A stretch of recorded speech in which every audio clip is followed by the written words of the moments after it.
Hello, friends, and welcome to another episode of the Liberty Weekly Podcast. I'm your host, as always, Patrick McFarland, and returning to the show is Drew, the Clean Libertarian. How's it going, man? Man, it's going great. Always a pleasure. Yeah, I'm glad to have you back on the show. We were talking just now, thinking about, I think the last time was over a year ago when I was at my old house. Yeah. Yeah, it's a while back, man. Yeah, well, how are you doing, man? I know that you started working in the recovery community, and I think that happened in the meantime between our last show. Yeah, when you and I talked last, I was still wearing a hard hat and yelling at people for a living. You know, now I'm wearing nice clothes and yelling at people for a living. No, I'm actually, it's going well. You know, here's the thing, man, is that like all my adult life, you know, I work construction. That's just, I don't have any college, never went. All I have is a CDL. And so like my extracurriculars was, you know, recovery. That's what I did. And I thought that, okay, well, I can take this applied knowledge and really figure it out and work in this field. And, you know, it's great. I'm doing work that feels rewarding. I'm making a fraction of what I used to make, you know, in the process. But in order for me to like move up and do what I want to do, it's really looking like I'm going to have to go to college in order to do that. And so I'm kind of at this crossroads again, but you know, I don't know. I'm just rolling with the punches, man. I'm like 36 and don't know what I want to be when I grow up. Yeah, well, what I'm saying? I feel you, dude. And you know, we've kept in touch over the last year, and I got to tell you, I listened to your episode. It's your episode number 79 on your show, the Clean Libertarian, and you kind of tell what your origin story is. And I think the listeners should go and listen to it because you know you already did that episode, and it's like we're going to talk about a different topic today. But I've been inspired by you, dude, and so hopefully. That makes you feel, you know, fulfilled in some way because your story is just incredible and the perseverance it takes. Well, that's a two-way street. You know, like your show was one of the things that really helped me figure out like where I land on the political spectrum. You know, both you and Keith, man, you guys brought the thunder. You know, and yeah. I still listen all the time. You know, it's a great resource. There's so many people in the movement or liberty community at large that, and I think what it is, it's you know, it gets the clicks, it gets the likes, you know, but the debates and the fighting and just the drama constantly. But you guys really tackle those topics and you tackle them well with surgical precision. Well, so, I appreciate it.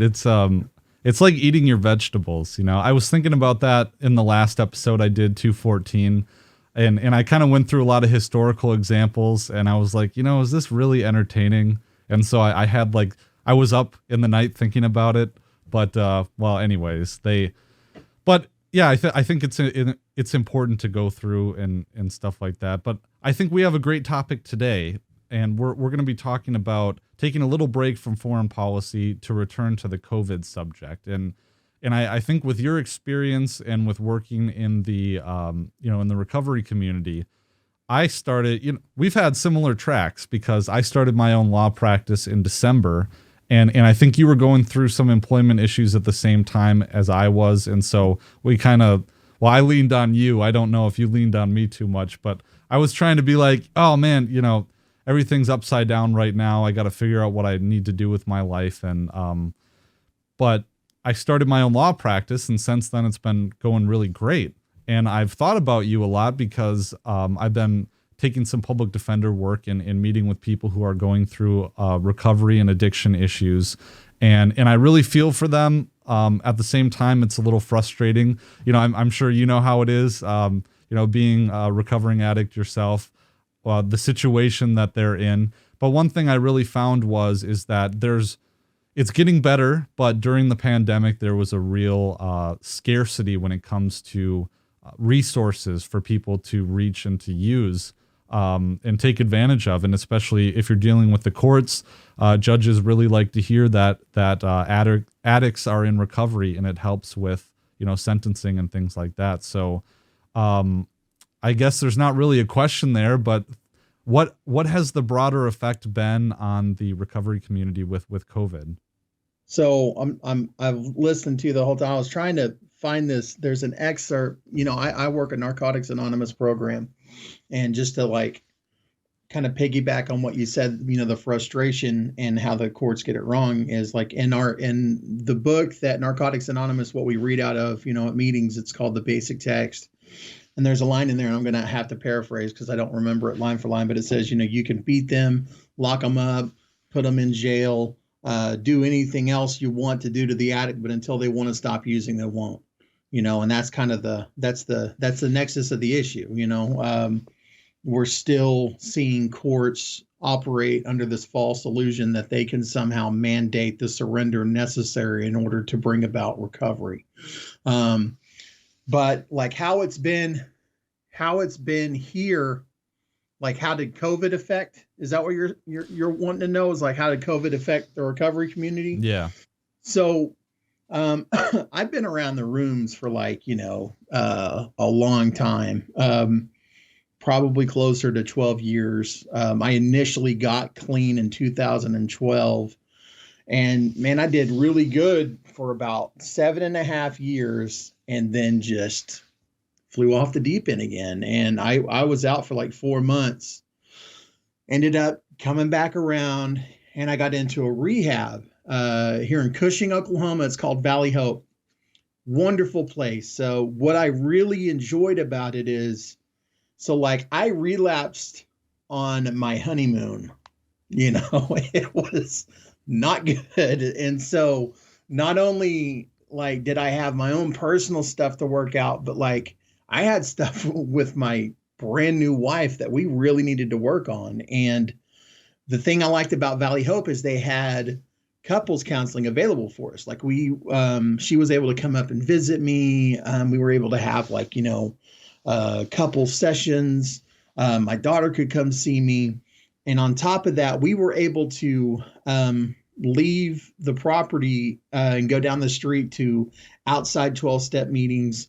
Those same people were able to come and visit us and bring a meeting inside of the facility. There was a lot of freedom, and a lot of what I just described is what made recovery work so well pre-COVID. Once COVID hit, that facility alone. Okay, now mind you, Oklahoma is a purely red state. So as far as like COVID restrictions went, like we were light across the state compared to other places in the country. That facility shut down. They only allowed people to stay on the property. Nobody could come visit. You could no longer leave the property to go visit anybody else. All of these things that made recovery work were now outlawed. And that happened for they stayed shut down like that. And they're still not fully, like I believe the couples counseling isn't back all the way yet. I think they're allowing some of those outside meetings to come in on occasion now. Not sure what those guidelines are, if they're requiring a vax, who knows. But that to me was one of the biggest injustices I've seen in my life. So that's just how rehabs operated. Meetings across the state went to Zoom. So here's what makes a meeting work. There is the 15 minutes before and after the meeting when people are out in the parking lot smoking cigarettes, telling lies, getting to know one another. That's where the magic is. That's what they call the meeting before the meeting. And that wasn't happening anymore with Zoom. You can't have that. And on top of that, man, you're staring at a computer screen. Like, and I know that like, I've been able to talk and, I feel a connection with you and, and it's great, but it's different than if you know somebody in person outside of the computer screen. And when you're very vulnerable in that first initial steps into recovery, you need that. You need that person to person contact, just the simple hug. That's one of the things that stood out to me early on, is fuck, man, I came crawling through the door I know I smelled. You know, I hadn't bathed in forever. I was homeless. I had nothing. I was just a husk of a human being. And somebody grabbed me up and gave me a hug and said, it's going to be okay. Like, you don't have that in Zoom. And so I don't want to attribute like the overdose rates that we saw spike so much to that, but man, you got to kind of wonder. Yeah. You got to kind of wonder if those didn't, go hand in hand there for a little bit. But that was the biggest parts of it, man. There is still a lot of places like out in California, other joints where a lot of those meetings take place in churches, right? And the church will have a vaccine mandate. And so therefore this meeting now has a vaccine mandate. And it's pure insanity is what it is, It's pure insanity. I've actually found that my clients who are struggling with addiction problems usually don't want to get the vaccine. And you would think that might be a little counterintuitive, but I don't know if they just. I made the joke for a while, man, that I routinely and aggressively injected narcotics I would buy from the sketchiest of people, and I was super apprehensive to take this vaccination. Yeah. I don't know. I mean, it's just, I think what it is like, you tell cats like us to do something, we don't want to fucking do it, Yeah, I get it. Totally. That's maybe the recovery community, or I guess addicts in general, have that in common with libertarians, is that maybe it's the same kind of gene or whatever. It's like, fuck you. I won't do what you tell me. Yeah, I think it is, man. I got a buddy of mine I interviewed, Ash. He is actually in this book is going to be released, and I'm going to get you a copy just so you can read it, because it's powerful. But the concept is that the 12-step recovery program is actually a really great tool in finding recovery from the state. It's like 12 steps to libertarianism, and that's kind of one of those things inherently. So Bill W., one of the fathers of Alcoholics Anonymous, he was a self-proclaimed anarchist, Nice. like that's woven into the fabric of who we are. I mean, God, we walked outside of social norms, that's it. I know that this is tangential, but I know that some people really reject the higher power aspect of the 12 steps. I mean, and I might have heard you talk about this before, but are you someone who thinks that, are you a 12 steps only guy, or are you a guy who sees other pathways? I initially started my podcast being a 12 steps only guy. I didn't know. I mean, that's what had worked for me. I'm coming up on 100 episodes now, and throughout that time, I've interviewed people from all walks of life. And I've come to find that everyone who gets clean and sober does so by practicing 3 simple things. And that is getting a support circle and trusting it, right? Cleaning your own house, taking accountability for your own actions, and helping somebody else do the same. Every single pathway has done those 3 things. The 12-step fellowships and programs have it written out in very plain, black and white. It's right there. Other people found it through their own means, but yeah, I really, at the end of the day, don't think there's too much difference. You know what I mean? And what differentiates those different pathways. You still got to take responsibility. You can't keep blaming your problems on other people or other things. But yeah, for me, definitely, I stick around the rooms. Like this week, I'm going. Like I told you, I'm going to that retreat. It's an NA function, and that's what works for me. But man, I've seen a lot of people get it without that too. Yeah, well, good. And I'm trying to think. I'm thinking about some of the experiences that I've had, just limited in my practice in the last 4 or 5 months. One problem that I've seen people run into a lot is that when you're on probation and you violate your probation, and your PO, you know, they don't want to revoke you. They don't want to send you to prison in some cases. So they want to do a carrot and the stick kind of thing where they give you what's called an ATR, an alternative to revocation. And in the past, those things have been, okay, well, you could go to this inpatient treatment facility for 5 months, or you could, you know, go to these meetings and check in and do this program, or jump through this hoop or that hoop and have, you know, piss test on whatever regularity. And some of those things weren't really available. And so it's unclear to me what exactly probation would do in that situation. If they didn't have programming available for you to jump through, would they just go through and revoke you? And I don't know, because I wasn't really practicing criminal law during COVID, during the peak of it, you know. From my understanding, it all depended on like what that drug court, you know, judge was thinking, what the local county jail population was looking like, and what the surrounding citizens who pay for that county jail felt about COVID. Mm-hmm.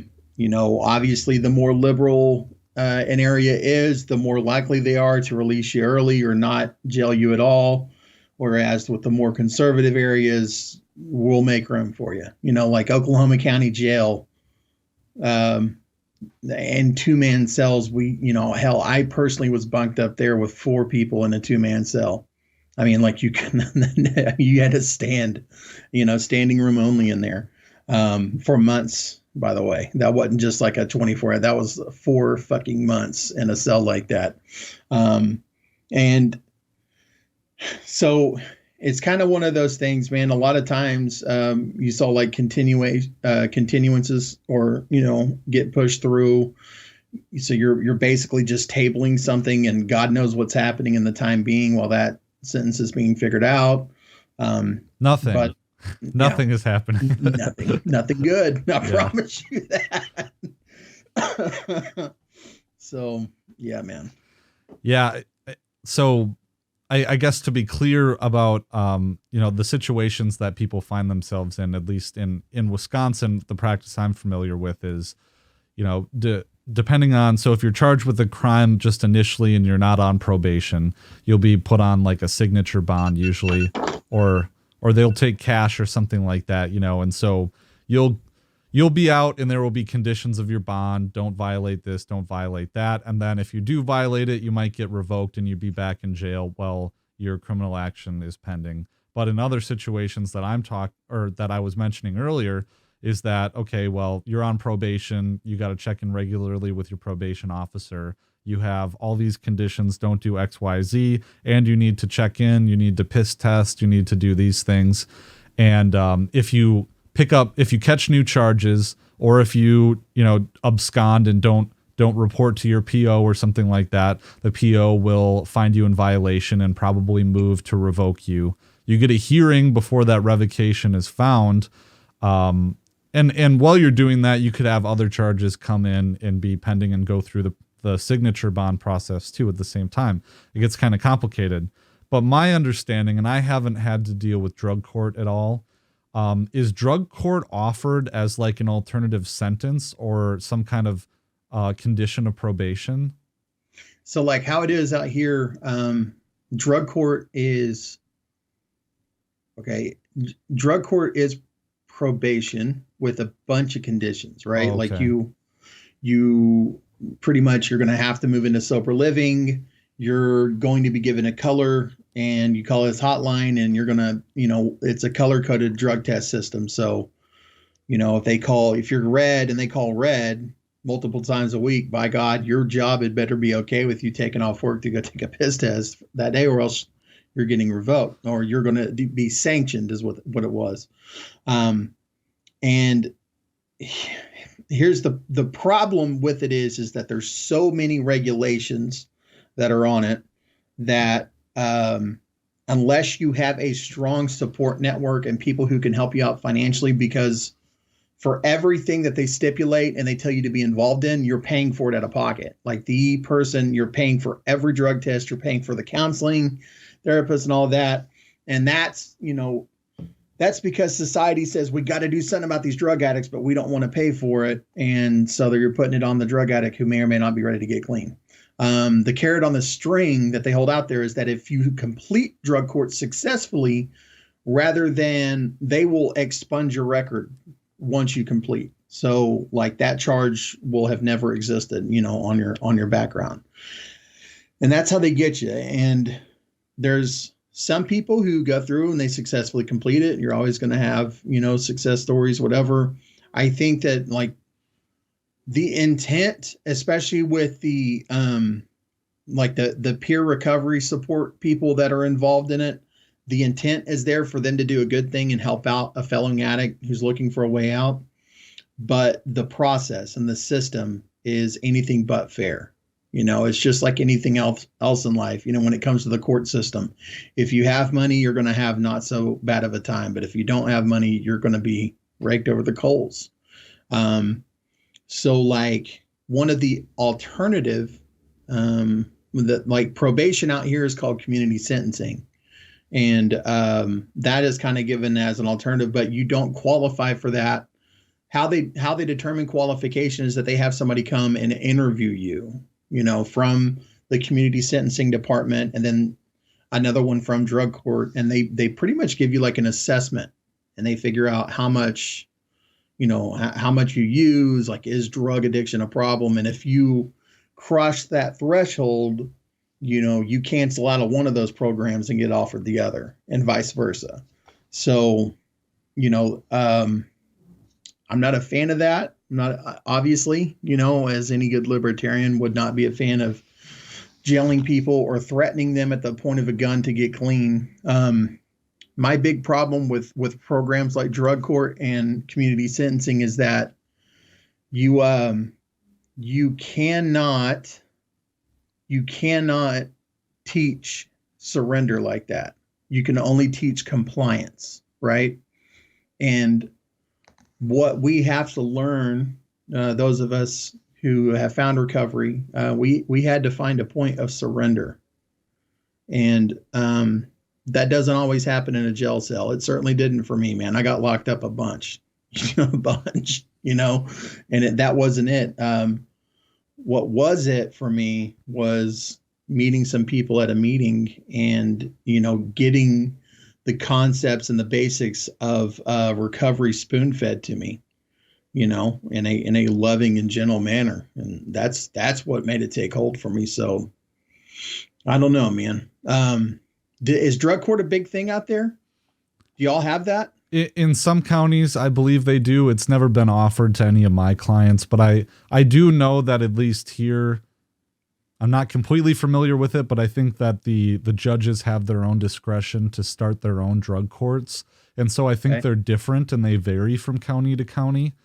Anecdotally, I know that in some of the counties that I practice in, there is a drug court program, and at least it's said to have been successful in some cases as some kind of an alternative.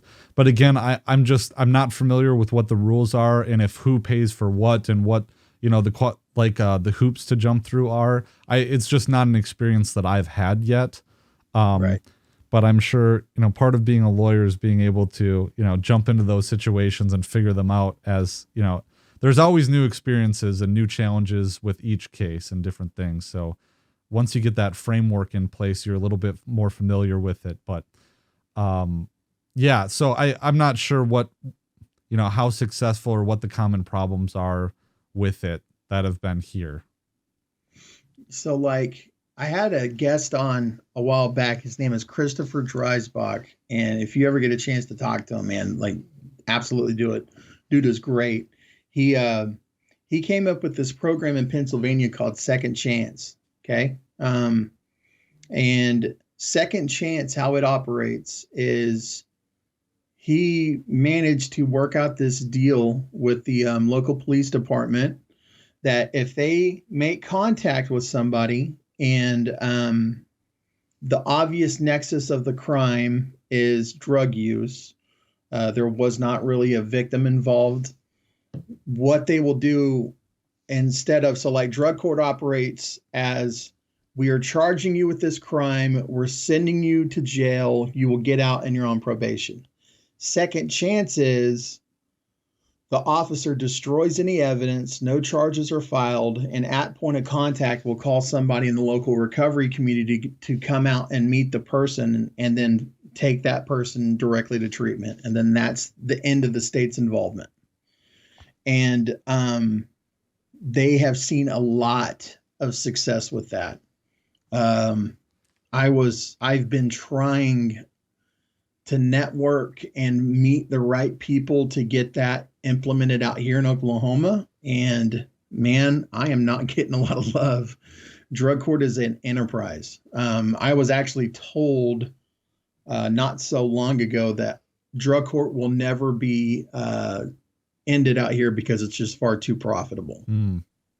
Interesting. And that system, the mechanism of drug court, is what funds a lot of these parasitic type recovery organizations. They feed off of funding. I mean, that's just how, by design, they have to, I mean, the people that they're helping don't really have a whole lot of money. And so the grant money comes in to keep the drug court, contract in place. And then it's a very tangled web out here. And so it may be more difficult for me here, but in a situation like with what you're talking about, I wish that we had that where, it's up to the judge's discretion, because we might find, a judge who was like cool with it. But yeah. Hey guys, welcome to the portion of the show where I tell you how you can help support this content. And what I've been doing is putting so much work lately into Substack, which is the premier way now to support the Liberty Weekly podcast. So go on over to libertyweekly.net/Substack. The reason I chose it was to feature my writing, and you can see that I have bonus episodes in here. I have early access to new episodes. I have early access to my feature articles that will be run at the Libertarian Institute. I'm putting blog posts in there. I'm putting, I like to write poetry, so I put poetry in there too. So you can see that these are all the posts that I've featured since I started working on my Substack, and that has been the premier way to help support the Liberty Weekly podcast. Guys, this is a value for value show, so if you appreciate the work that I do, the hard work that I put into this show, and you get value out of it, and if you're in a position to do so, please consider giving value back, and Substack is a great way to do that. I'm still doing Patreon, however, and you can check out all the other ways to help support this work over at libertyweekly.net/support. Patreon is one of them. And have been linking all of my posts that I do over at Substack on Patreon as well. But Substack really is the premier way. And thank you guys. I have been getting much more attention in the last few weeks now that I switched to Substack than I have in the years that I've been doing this content. So join the community, get access to this great content. I'm working on really putting out stuff like once every other day. And so I think that this is a great way to get access to my work. So head on over to libertyweekly.net/Substack. Thanks, guys. Yeah. And who are some of the people that he went in contact with to try and set up the second chance program? I mean, is it legislators? Is it like the county board, or is it the judge? He got the DA and the police chiefs on board in a single county, and then made it happen from there. Because obviously the DA has to sign off on this, because the DA is basically giving the officer permission to not file a charge, and that's how they sold it, right? So the way that they made this appealing to the police enforcement, law enforcement officers, was that it was up to their discretion whether or not they wanted to utilize this program. The officer still has the ability to lock people up, and, I'm sure it still happens, but I was able to, kind of talk with those police chiefs a little bit that are out there, and dude, you want to talk about very easygoing people to talk to. They were thrilled with the program. They even sent me their policy manual, so I got to look that over. And I don't know what the hell's in their water out there as opposed to what is here, because these cops, do not want to talk to me, which is a bitch because once upon a time I couldn't get them to leave me alone. And then now that I want to talk to them, they want nothing to do with me, man. It's trip. Yeah. Well, we stumbled upon something I think Pete Quinones has said and gotten flack for saying that what you need to do is make friends with your local police chief or the sheriff or something like that. I absolutely stand by that 100%. I think that's exactly the right way to go. It's their playground, dude. Yeah. Yeah. We might disagree with their policies and the things that they do, but reality is reality, Mm-hmm. So, yeah. And I mean, especially in a small town like where I live in, you can have so much influence in what goes on around you just by being friendly and being involved in stuff. So, but in this community, I mean, it's, a lot of the property crime that you see is related to drugs. And so people see that and they think, rightly so in some cases, that the addiction is the underlying problem.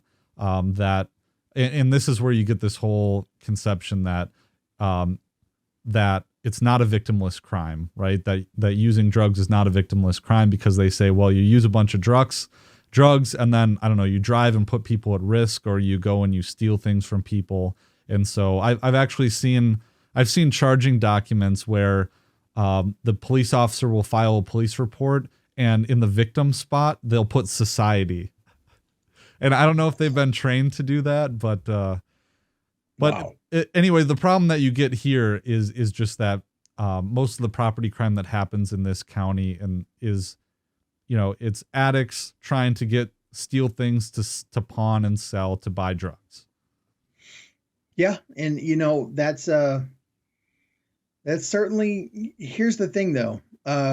You take the stolen horse away from a horse thief, you still have a thief, right? You take the drugs away from the addict, you still have the addict. The drugs never made me who I was. Now they might have exasperated some things. And you upload the video, you guys can see that, right? So I put down the spoon and picked up the fork, right? So I just switched up my addictions a little bit. I like a good taco. Life's going to be okay. If this is more manageable, I'm not kicking indoors for tacos now, thank God, but what I'm saying is that for a lot of the people that I've gotten to work with and addicts that I've gotten to know is that there are certain things that differentiate your weekend warrior from your true to life addict. And a lot of times those indicators are present long before they ever found a substance. There's a lot of people pleasing type of behaviors that they espoused early on in life. Just certain types of little quirks here and there. And so I think that this idea that, drug addiction and property crime go hand in hand, I'm not on board with. I don't agree with that. Good. I'm particularly, glad. What's that? I'm glad you're pushing back because I want to hear your argument.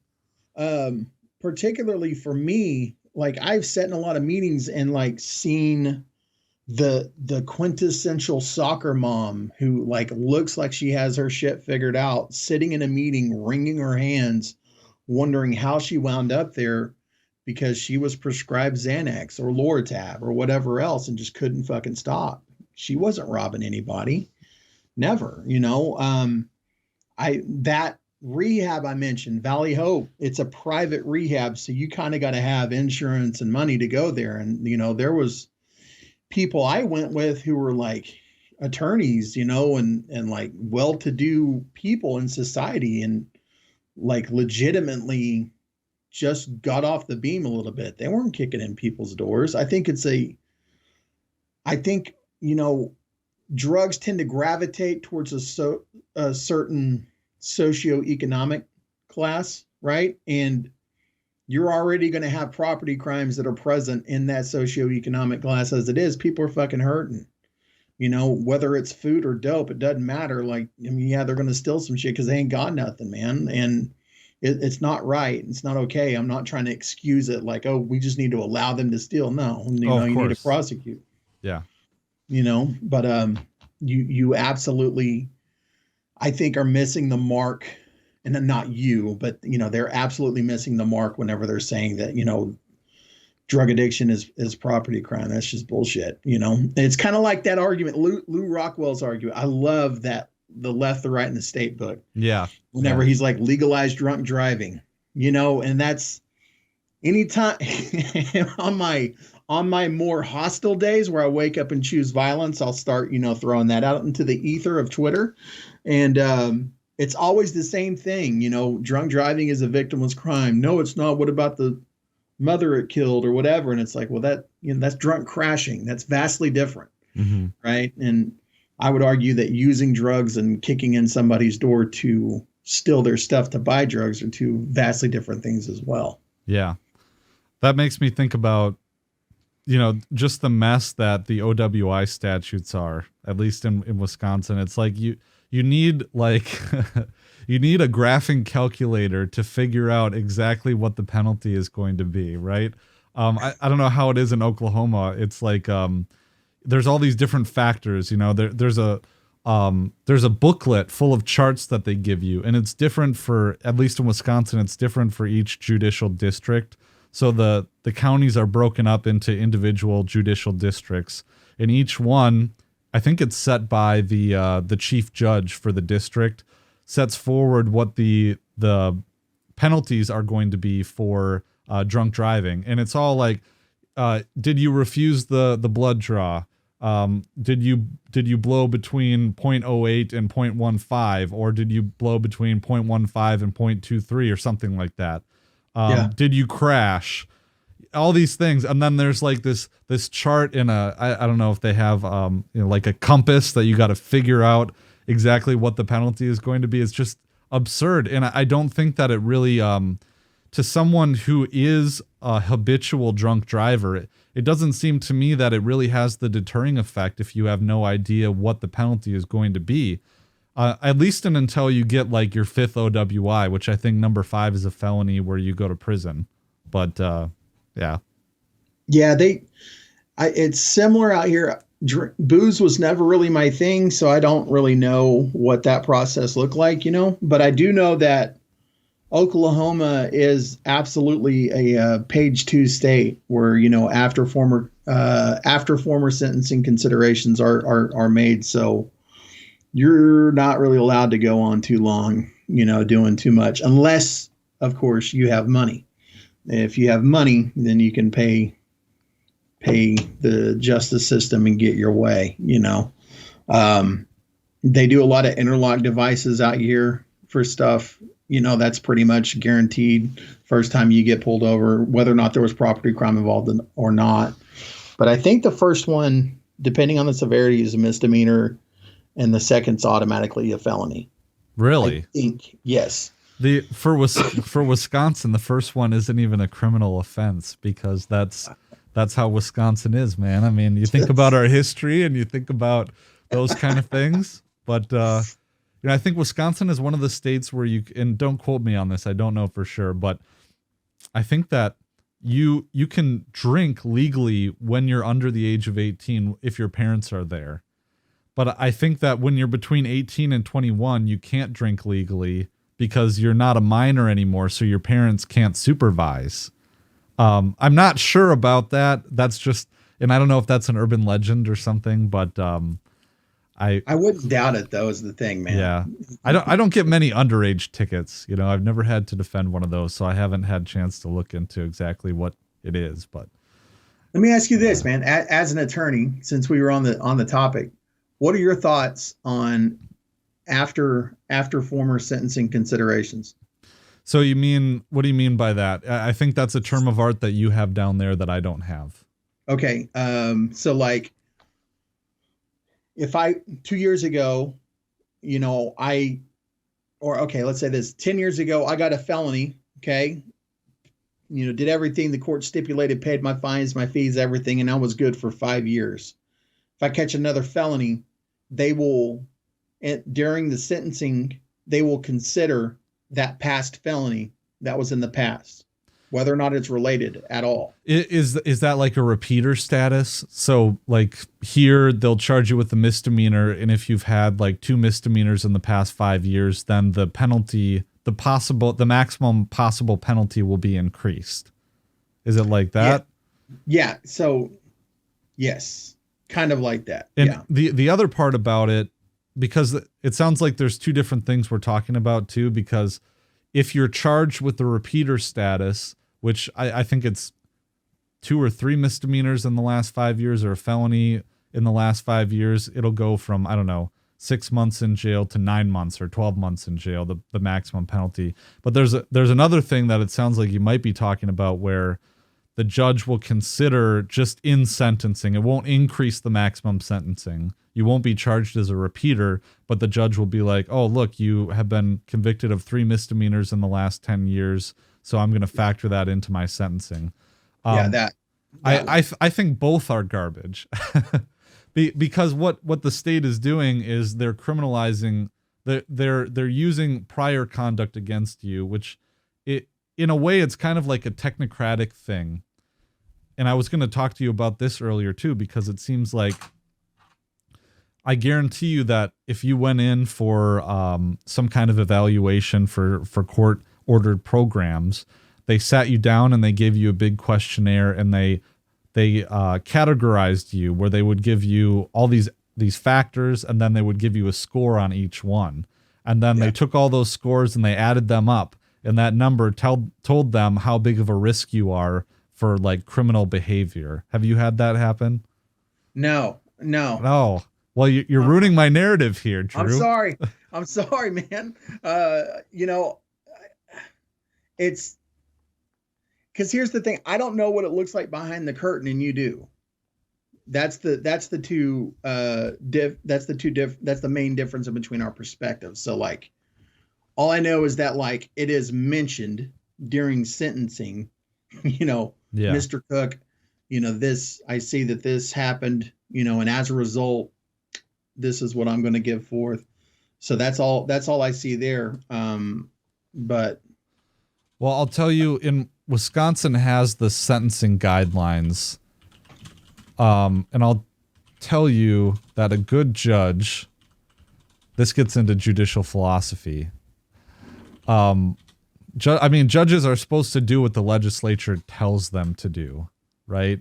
And so they'll go through the sentencing guidelines, and they'll take a look at them, and they'll make their determination based off of exactly what the guidelines are. I'm trying to look them up right now so I don't just try and pull them out of the top of my head. But I believe that they are, let's see, sentencing. Why don't you say something while I look this up? Yeah, so like here's my big rub on it is that I've always thought that is a form of double jeopardy. You're essentially being charged for the same thing twice. And it's my big rub. It's just another thing that we see wrong in our judicial system. Like, I had talked to you before last time I was on, and I'll mention it again. I never went to prison. I was in county awaiting sentencing and, going through the trial and everything else, or court proceedings. And so I spent 10 years of my life without the ability to own a firearm outside of a jail cell. I also spent 7 of those years unable to vote at all. But I was expected to pay property taxes, sales tax, taxes galore. And this to me seems like, the after former sentencing seems like another version of that. We're not making people whole. We're not, no matter what, you're never actually free of that first initial conviction. That's always going to be with you for your entire life. Narrative and nuance be damned. And that's my beef with it, man. Yeah, no, I definitely agree. And it seems like, I'm just thinking of it from, this is what I tend to do, is that I first tend to go to like the esoteric, where I think, I think about like, I don't know, the kind of the traditional like John Lockean style, the Anglo-Saxon common law traditions, where it seemed like there was really a lot more of a focus on the immediate crime. You know, instead of this technocratic kind of progressive era thing where they try to engineer society, and it's less about righting the wrong than it is about fixing society.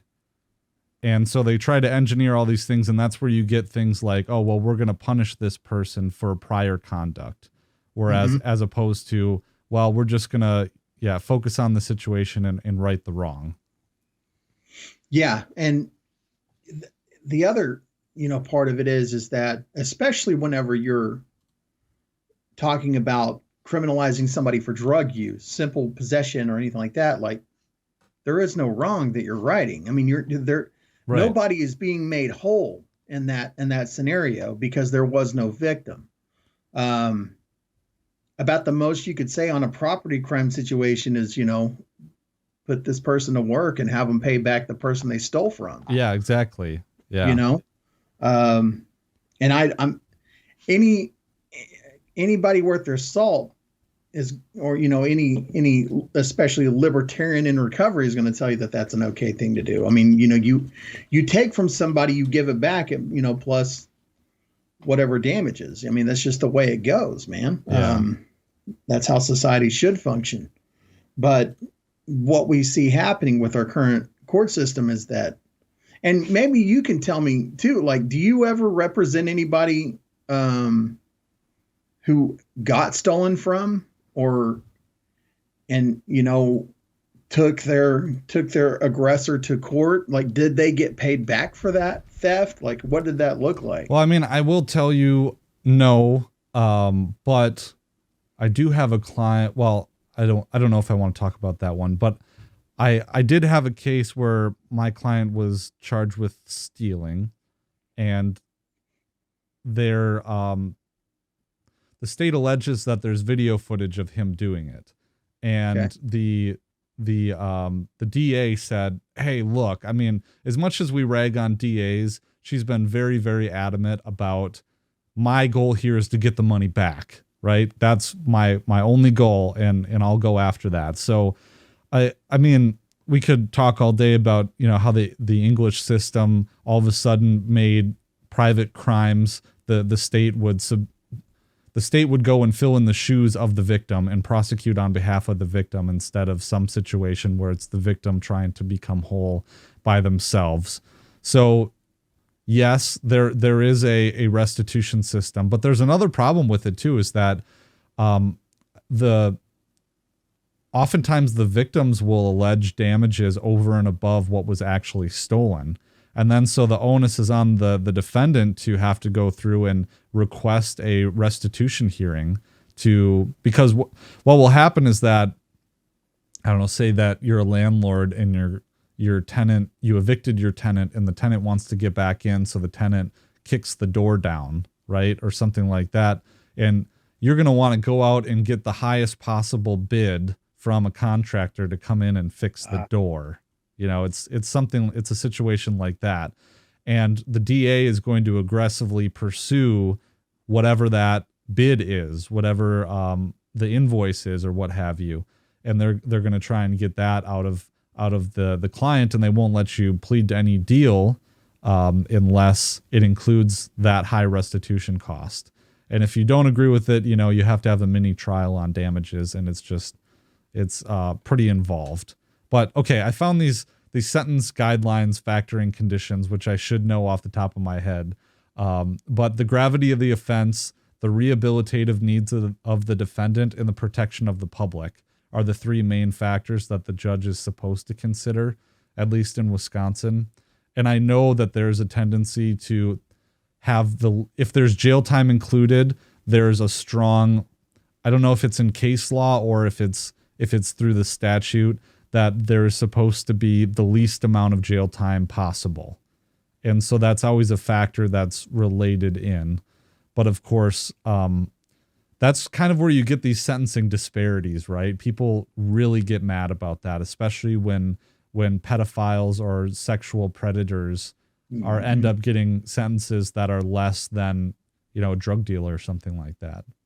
Man, and here's the other thing too. I want to break people's mentality that they have For a lot of people think that pedophiles go to jail and they're killed or whatever. And then, Yeah. that's obvious. They're certainly not getting any love in there. But I can tell you from like Oklahoma County, I never knew where they put them until I got into a fight. And then they put me in administrative segregation.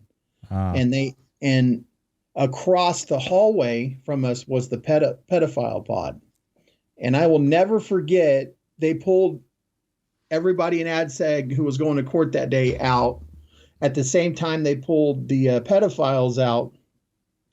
And those guys were just like chopping it up, laughing, having a good time. After court, they got a lenient sentence. They were like, yeah, I'm going home. It was just like, it's disgusting. Those, you want to talk about a protected class in jail. And I get it, maybe, but I don't know, man. I'm conflicted on it, like, especially being a father. Yeah, it's a tough gig, man. But, yeah, that's not the reality, that is happening in jail. They are protected, man. And, they do get let go quite often. They get let go, and, it's fucking sickening. I know there's a big problem in the court system where they try to rehabilitate these, pedophiles specifically. And the problem that they're coming up with, and this is just my understanding of it without being an expert, there was only one case where I litigated involving a sexual predator. And it was a post-conviction appeal, because there's a certain statute under which you can, there's a not guilty due to reason of mental disease or defect, and they're sent to a special facility, for their sentence. So it's not like they're let off just in this situation. They're convicted, they're sent to this facility, and they can appeal while they're there. I worked on a case like that. But from what I know, because they have you do CLEs and stuff like that, I get the impression that pedophilia is something that they cannot rehabilitate. That the factors for, repeat offenders is just very, very high, and it's not really something that they're successful at doing. And that's the uncomfortable conversation that we don't know how to have. Yeah. First off, how do you find out who was one of those cases and who isn't? Second of all, like, what do you do with that person then? Right. If you find it, in my line of work, I can't go into specifics, but I do work. We work with whoever comes through our door. I mean, it is what it is. And some of them have been,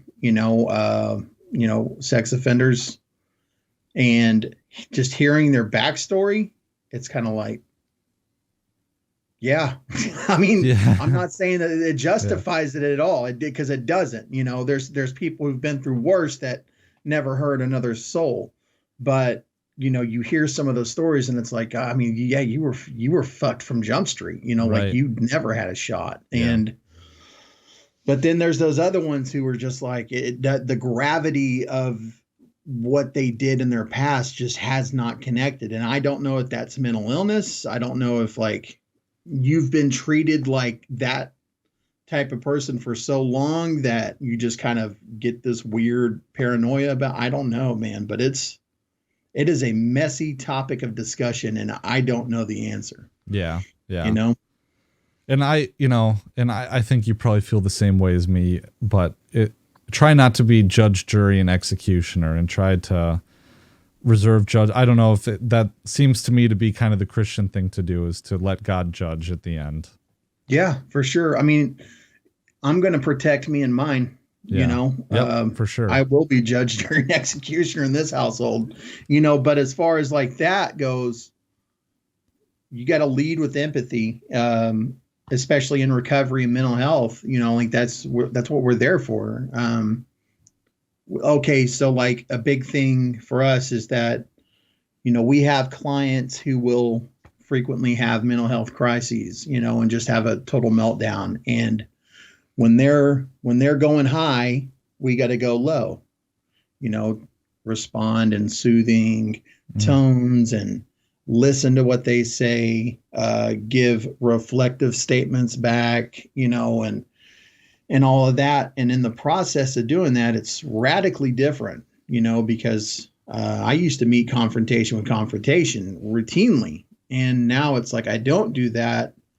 And I'm actually kind of forcing my brain to consider other people's narratives more than I normally would. And it's unique and definitely does not make the world as black and white as it used to be. There's a bunch of nuance here, man, and yeah. I really like nuance because that's where my career is, not only with liberty, or excuse me, not only with being a lawyer, but also with liberty and the work I've been doing too. And I think just realizing that it's just been a large part of my path. People who have watched the show for a long time, you notice changes, and it's nice as a person to have this record to go back and kind of look at what you're dealing with. But it's interesting because some people, when they become a lawyer, the opposite happens and they get more and more egotistical. But in my path as a lawyer, I feel like I've gotten more and more humbled. But it's difficult too, because in some ways I have gained more confidence in terms of that. But you get in situations where, and when I say it's like, I'm not going to be judge, jury, and executioner, it's because when I have a client that comes to me and they've done something allegedly, right? Yeah. I have a job to do, it's not my position to judge them. I'm on their side, and on the other hand, fuck the government, Yeah. Fuck the feds, man. Yeah. Yeah, for sure. And, so that's when it comes to that too, I think it helps for me, at least, reiterate and solidify in my mind the fact that like, we will never find a blanket solution to ail society at large for anything. It doesn't matter if it's depression, anxiety, schizophrenia, right, drug addiction. You're never going, everybody needs a unique approach, and for so long, and we still see it happening. You have government system, drug court, mental health court, whatever the case may be, gets created. The proponents and supporters of said program will throw up these statistics that they just cherry pick. And that is what gets spoon fed to the public. So the public, John Q. Public, is sitting at home watching the nightly news thinking, oh, this new program is going swimmingly, and not seeing the fact that, no, you're just literally throwing people in jail for a long time, or burying them underneath a mental health facility somewhere, like it is not correcting the issue. So I guess from what you have learned, what do you think is the best way to like kind of wake people up to the fact that like what we're missing is this nuance? Man, that's a really difficult question that I don't know if I have the answer to. Yeah. Hey everybody, Patrick McFarland here. I'm really excited to tell you guys about the newest sponsor of the Liberty Weekly podcast, and that is Crowd Health. When I launched my law practice a few months ago, I found myself without health insurance. I searched through the individual healthcare plans on healthcare.gov and was appalled at the high cost and poor coverage. So I decided to try out Crowd Health. That's right, I use Crowd Health myself. Now there's a reason why healthcare costs are so high. That is because healthcare is no longer something that takes place between you and your doctor. Everyone listening to this podcast should already know that big insurance and big pharma unite with big government to squeeze every penny that they can from you. This, of course, drives costs up. For instance, Obamacare caps the percentage of profit that health insurance companies can make off of premiums. How then do they make more money? Well, they charge a higher premium. So there's no incentive for insurance companies to negotiate for lower prices on your behalf. Enter Crowd Health. You pay one low monthly total, usually less than $200, to fund a healthcare account that is yours. Then you choose whatever doctor that you want. And if you have a big bill, CrowdHealth will crowdfund that bill for you so you can pay the doctor or hospital quickly. Now, to help you along the way, CrowdHealth will assign you and your family a personal care representative. My care representative is named Maggie, and if I have any questions, Maggie is just a text or a phone call away. When I enrolled, Maggie called me to get to know me. We spent a great deal of time discussing my needs and goals with my own healthcare. Maggie's great. Stop supporting the broken health insurance system with your hard-earned dollars. Go to joincrowdhealth.com now and experience freedom from health insurance like I do. Right now, you can get your first 3 months for just $99 per month. That's almost 50% off the normal price, and it's a heck of a lot less than a high-deductible healthcare plan. So just go to joincrowdhealth.com and use promo code LW99 at sign-up to tell them that I sent you. That's joincrowdhealth.com, promo code the letter L, the letter W, and the number 99. Now, disclaimer, CrowdHealth is not health insurance, and that's a good thing. It's a totally different way of paying for healthcare. Terms and conditions may apply. I mean, I think it's getting involved in the community and having conversations with people. And I know that's not really a great answer, but to try and at least create understanding by sharing examples with people that hit home and that they can empathize with, I think. Yeah. Because through COVID and coming back to the town where I went to high school and stuff, I've gotten out in the community a bit more, and being a new young lawyer, business owner in this community, you get chances to go out and really connect with people. And when you talk with people, you figure out what the issues are. And you know, I guess people see the news and stuff like that, but unless they see it or hear from somebody or get that story told to them, they really don't know what happens, because, you know, they got kids and they focus on what's going on with their kids or what have you. So it's not really a really satisfying answer, but it's like there is no quick fix, you know? No. Yeah. Yeah, not by a long shot. And I think, you know, one of the things that I enjoy about like the guests that I've had on my podcast, like I've had awesome people like yourself and, you know, some other individuals who have kind of a following and a name, but I also have been able to get people to come on the show who they're just them, you know, they're not real well known or anything like that. And they're sharing their story. And I think that is what it takes. Like, we highlight those stories and enough of them. And okay, so you just mentioned, like, you know, somebody just sits at home and they take care of their kids and their family and they're not really concerned. Well, it's not a concern to them until one of their children gets met with that problem. Right. You know, and then they're showing up and they're finding out about these programs and things that have been created by people who've been doing the work all along. And then they get involved. And then, you know, so, you know, it's all about, if we can introduce that person to someone that was in their social circle that experienced a problem before their kid gets the problem, then they would know about the solution long before, and they would also know about the nuance. And I'm kind of working through this right now. Yeah, no, same. I'm sorry, man. No, that's, you know? I think that's one of the appeals of long form conversations like this. I mean, yeah, I think that in smaller communities too, it's a different dynamic, right? Because for sure, I know that this happens, right? Is that some family will get some kind of stigma attached to them or certain people, because everyone knows everybody, and the police especially know everybody. And I think that once you fuck up, the police know who you are, and I suspect this, I don't know for sure, but I'm sure they put you in a category, right? And not to say that you're permanently in that category, because I could envision a situation where you get yourself out of it, and maybe it comes through, you know, illustrating to the community that you're not about that anymore and getting involved. But I do also find that, maybe you can confirm this, is that it's all about who you're hanging out with too, is a large part of it. Because if you're someone who's using and you pal around a bunch of people that use, of course you're going to use too. But not only that, you're going to be in situations where their problems and their bad choices get you with charges. And I've noticed that.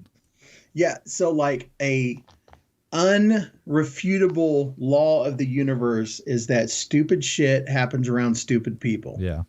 Bottom line, you're never going to be able to escape that.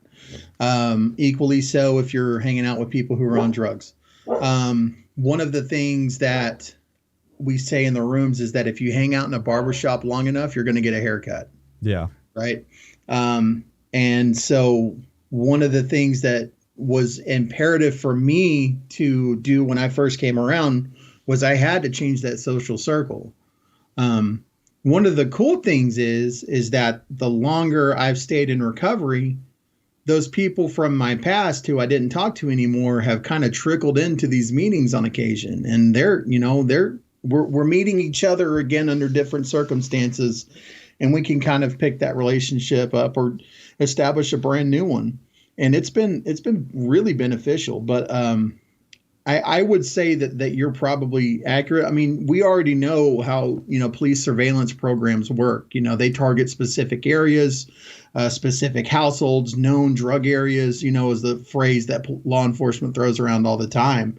So, I mean, if you're in that area, you're going around those people. Yeah, you're catching a label. And if you're routinely being caught in that area, then you are one of those people that, you are the known drug area, And so, yeah. And I think that in order for that to change, to go back on your point that you made with like Pink Kiona is that like, if you are one of those people who have turned your life around, like it might be a good idea to start making friends with your local law enforcement. If nothing else, then to show those people that we do get better. Right. Yeah, definitely. And from that perspective, and also, from the perspective of just being an anti-government person, when I was thinking, because the local sheriff here has come out kind of saying nullifying gun laws, or like, we're going to protect the community in that sense. So yeah, there's multiple aspects of why you would want to befriend your local law enforcement. So I know it's probably difficult in a lot of times to kind of see past the addict, or the addictive behavior, I should say. Because of course, when you kind of fall into that lifestyle, there's certain things that you might do to people you love, or something like that. I'm tiptoeing around it, but is there any like advice you can give to help do that for people who are, either their child is going through a drug situation, or their significant other or something like that? Yeah. One of the important things that I think not everybody realizes is when an addict gets clean, they aren't magically the maturity level of the physical age that they are. For whatever reason, we revert back to before we were using drugs. Like when I got clean, I was 18 years old in a 26-year-old man's body. It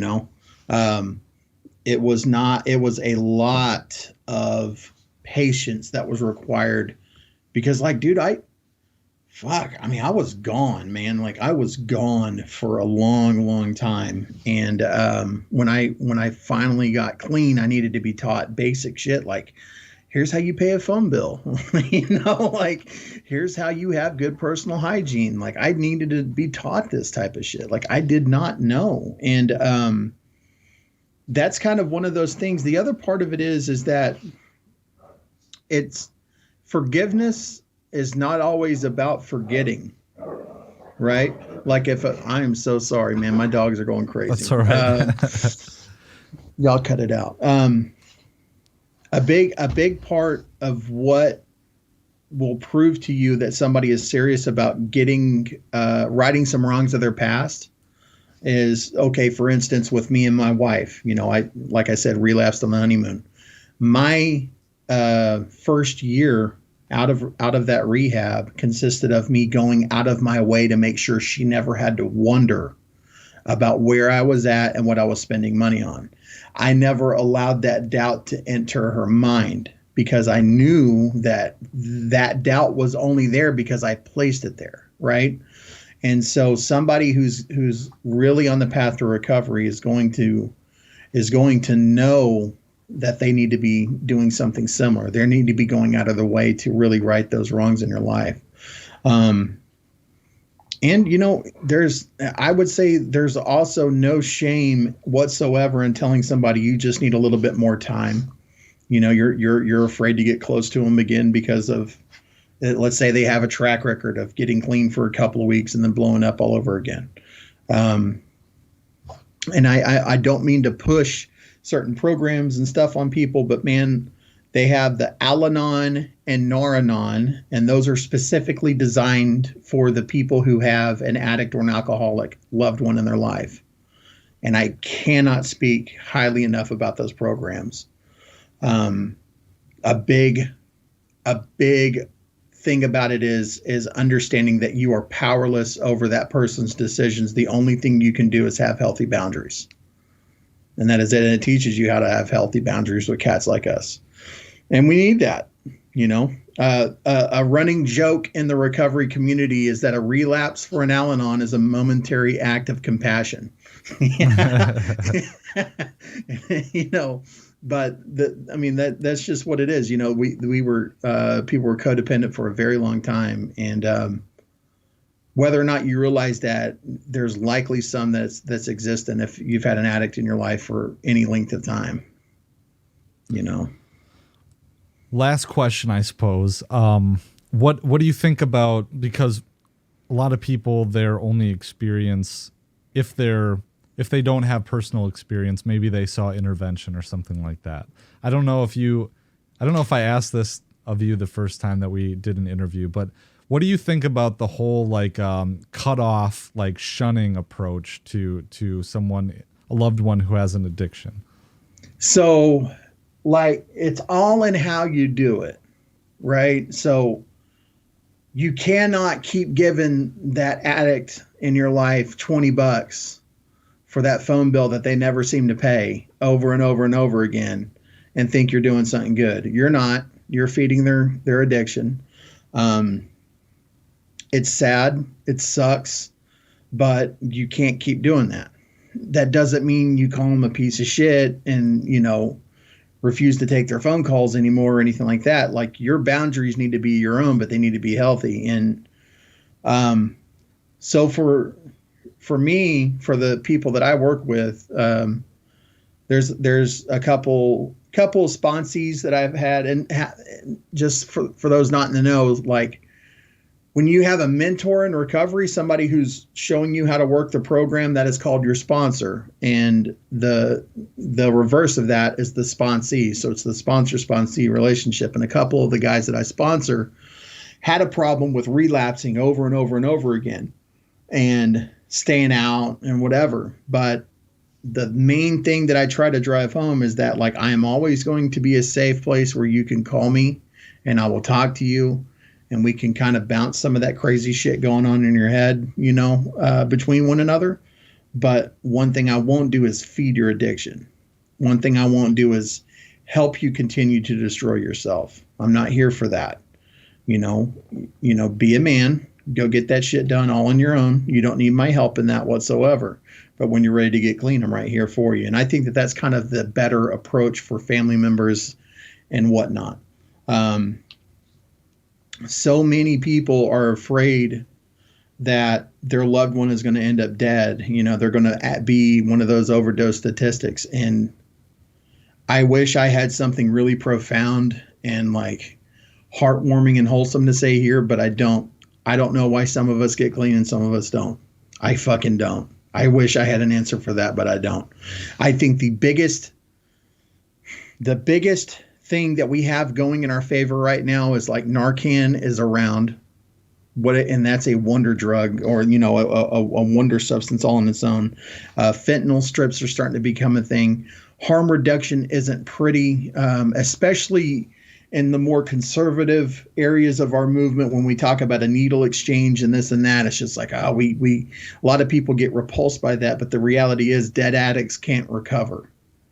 So pointing your loved one in the resource of a needle exchange or something like that in their community may feel like you're going against your principles, but what you're doing is you're trying to help make sure that once they find that point where they're ready to get clean, they're going to be alive, right? They're going to be alive. And that's something that's in me that has changed too, because like when I first started the Clean Libertarian project, like, dude, I was like very anti-weed, very anti this and that. Like I was still principled, but not, I had a very different view of it than I do today. After having talked to people, like I started to see that, like, man, there's a lot of value in some people taking a step out of one substance and into one that is less harmful, right? And one of the things that I'm doing, I'm going to, are you going to Reno? Are you going to be in Reno? No, I'm going to Childerberg, which is the same weekend. Oh shit. Yeah. Yeah. I should have went to Childerberg. I could have saved a shitload of money because man, we are about $2,000 in right now on just our tickets getting there. Yeah. Crazy. But one of the things I'm doing, I'm bringing, I'll have 75 fentanyl test strips and like 20 plus doses of Narcan with me. There you go. That we're going to be handing out there. And so that's one of those things. That's a long-winded response to that last question you had. Well, last question. Because I don't know. For some reason, and I don't know if it's the sadist the sadist in me. I really like watching intervention, and I like, you follow people and you get to care about their stories. And in a way, we were talking a little bit about sharing stories with people and empathizing and that's how you kind of create some change and make people realize what, like, the evil of what's happening, or the tragedy, or evil rather. I'm not sure how you classify it, but do you have any opinion? Because I know that there's been controversy about the fact that intervention is making a successful TV series that shows people in their darkest moments, and who some of them end up dead, do you have any morality, like moral issue with that, or thought about it? Yeah, I think that's kind of, I'm not, it's like a 50-50 thing, man. It's like, you're showing a broader audience something like the nuance that we were discussing and how to get that to the masses, that is bringing some of that nuance there. The unfortunate side effect of that is that you are putting a very intimate thing on display that should have been kept between people that they trusted, not the entire country, watching one of those episodes. Yeah. So that's a tough call, man. Yeah. That's a real tough call. And then you lie to them too. I mean, I feel exactly the same way that you do. I'm kind of split on it, but when you film the documentary under false pretenses that this is a documentary about addiction, right? Mm-hmm. Well, we don't tell you that at the end there's going to be an intervention and that your family and everything will be on it. And when an addict is in the throes of their addiction, do they really have the competence to make the decision about whether or not they're going to be the star of a documentary? Here's the thing though, man. If anybody so much as whipped out a cell phone camera on me at the height of my addiction, that phone's getting broken. Yeah. Right. Yeah. And you're a fucking fed, the second you did that, like, dude, I was so paranoid, like that was never going to happen. And so I think that somebody who's as far gone as the people that I've seen in there, I don't know, man. I think that there might be a very real claim to whether or not they were actually competent to sign the dotted line on something like that. Yeah. That's a good point. Well, I haven't really ever thought of that. Well, but then on the other side, I mean, we are capitalists here. I mean, you have a TV show that is coming in, is willing to foot the bill for because I assume that recovery is not going to happen in like a facility unless intervention comes in and foots the bill for it, or the facility donates their time or something like that. And then there's the outreach too. That's hard. Yeah, it's tough. Yeah. So I will tell you that straight up, the like state beds, state rehab facilities, at least here in Oklahoma, suck out loud. Oh, yeah. It is not. I mean, you're operating on bare bones. The private facilities are pretty nice, and so whether or not the person knows that they're actually getting a nice, it's like flying first class, somebody gifting you a first class ticket, and you always going to fly coach your whole life, so, but whether or not they actually know that is the other thing. Yeah. And I'll tell you, so like one of the things I should have mentioned back when we were first beginning this conversation is that, when I went to rehab, there was 60 people that I was in rehab with. It was a 30-day program. Of those 60, 4 are dead, and I'm the only one that I know of that's still clean. Really? Yes. Yeah. Well, I was thinking about that too, because we were talking about the pedophilia recovery rate. Recovery maybe is not the rehabilitation rate or the reoffending rate. And I wonder what, how those rates, the percentage of people who never offend again compares to, people who stay clean. Yeah. Yeah. I don't know, man. I will tell you that one of the other nobody's talked about this is that you had people, Jesus Christ, these fucking animals.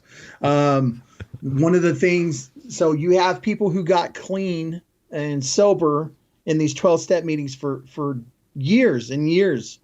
AA and NA and 12 steps functioned as a certain way. COVID comes along, shuts them down, right? They no longer have those meetings. They no longer have that lifeline. Their life has changed. Maybe it is during this time that they decide, I'm going to go back to using for whatever reason.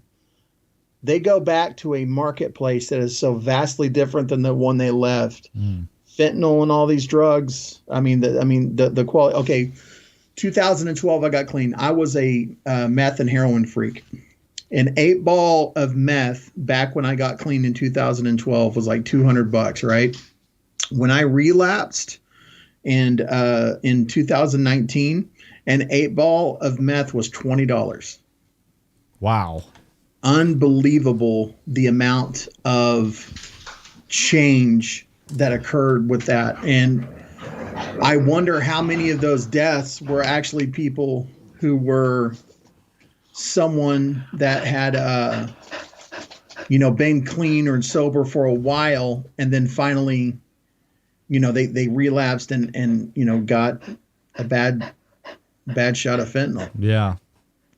That's the other part of it, man. And sorry to go off on that tangent. That was just a point that I was wanting to make that I never really hear people discuss too much, man.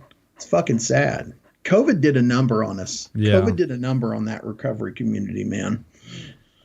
Well, now I wish, did we cover it enough? Maybe we have to do another one but is there anything else about it that really jumps out just before we close up? Yeah. So like we were talking before the episode about I'm going on this men's retreat. This is the first one we've had since COVID. This is the most important recovery event that I go to. This is one that I don't miss, bottom line, period. And this will be the first one we've had in a couple of years, and I'm really fucking stoked about it. But it's a shame. One of the Narcotics Anonymous, it's every so many years we will have a world convention, and it always goes to somewhere else, around the world. The last one was supposed to be in 2021, of all places, in Australia. And so that obviously didn't fucking happen, and the unintended consequence of that is that locations that have a world convention show up, the local recovery community explodes. A lot of times everybody's grabbing everybody they can. Look, man, I know you've never been to a meeting, but you got to come see this. And that's typically a lot of people's first experience, in recovery, and seeing just an auditorium. I mean, because like a world convention is a shitload of people. I mean, it's Super Bowl size event, and just seeing it as a stadium full of addicts who found recovery, and they're happy and they're not shitty and they're doing great. Can you imagine how much better people in Australia, addicts in Australia, would have been at the height of the pandemic with something like that around, rather than what they got? Like, our people running these damn politicians making these decisions do not give a shit about any one of us. And you and I know that. Mm-hmm. But I do think that maybe that is becoming a little bit more apparent with some people in the rooms. And that's not to say, like, there's a lot of people in the rooms who were way okay with shutting down meetings, unfortunately. And I can't believe that I saw it, but, I did. It's bullshit, but that is one of those things, man. And I lost my train of thought. Sorry. No. I just started going on my little autistic rant and just lost it. No, like you said, I mean, not a lot of people are talking about it. And it's like, as we get a couple of years out now, the true effects of it are just starting to really become apparent. Because it's something that's really immeasurable, which is just the way it is. But I hope that, this episode can spread some awareness. I know we talked about a great number of things, but I hope it does and kind of gets people thinking about that. I mean, these problems exist, and in many ways, I'm sure that they're worse than they were 10 years ago, or, they're a lot worse than they were 2 years ago. Where can people follow your work? So, you can find the Clean Libertarian podcast. It is on Spotify, Google, Apple, all those good ones, on YouTube and on Odyssey. Can find me there. Can find me on Twitter at LibertyDrew84 or at @clean_podcast.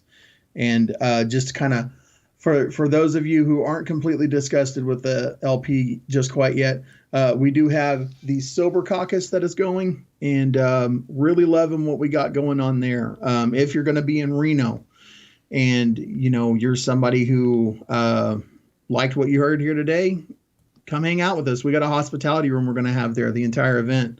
If you're going to be in Reno and you're going to be partying, I will have Narcan and fentanyl strips with me. So free of charge, no questions asked. I'm not going to pressure you. You don't have to go. I'm not going to try to get you go to a meeting or any of that. I just want you to be fucking safe. So please come find me, because all of those are going to be gone by the end of the weekend. It's either going to go to the city of Reno. I'm going to find a nonprofit there to drop them off at, or I would prefer it went to people within the party, who are going to be there. Hell yeah. Well, I'm really glad that we got a chance to talk again, Drew. You're a great guy. I really appreciate, getting to know you over the last year and a half or something like that. Yeah, man. Yeah. You're big league in my book, man. I really care about you. Thanks a lot for having me on, buddy. Yeah, I appreciate it, man. Take care. You too.